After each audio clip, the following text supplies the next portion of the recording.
আমাদের সঙ্গে যে এমন কিছু ঘটবে আমরা তো কেউ ভাবতেই পারিনি। প্রতিদিনের মতোই মা আজকেও আমাকে ঘুম থেকে টেনে ওঠালো। প্রথমেই তো আমি ব্রাশটা করে নিলাম। ব্রাশ করা হয়ে গেলে আমি তো একেবারে স্নানও করে নিয়েছিলাম। ওইদিকে তো মায়ের রান্নাটাও কমপ্লিট হয়ে গেছিল আর আমাকে খেতেও দিয়ে দিয়েছিল। খাওয়া শেষ করেই সবকিছু গুছিয়ে নিয়ে আমি আর মা দুজনে মিলে বেরিয়ে পড়েছিলাম। আর একটা জিনিস তোমরা খেয়াল করেছো, আমি যে নতুন ঘড়িটা দেখিয়েছিলাম না, আজকে আমি সেটাই স্কুলে পড়ে যাচ্ছি। তারপরে তো পৌঁছে গিয়েছিলাম পাড়ার ওখানে। আমাদের পড়া শেষ হতে পারলো না, কিন্তু দেখো তার আগেই বাইরে প্রচন্ড বৃষ্টি পড়া শুরু হয়ে গেল।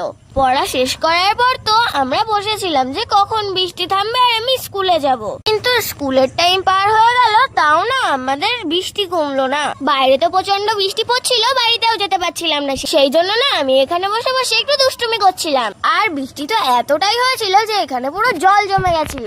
2-3 ঘন্টা ওয়েট করার পরে বৃষ্টি না থামায় আমরা ভিজতে ভিজতেই বাড়ি চলে এসেছিলাম। এই ঠান্ডা ঠান্ডা আবহাওয়ায় বাড়িতে এসে আমি একটা ঘুম দিয়েছিলাম।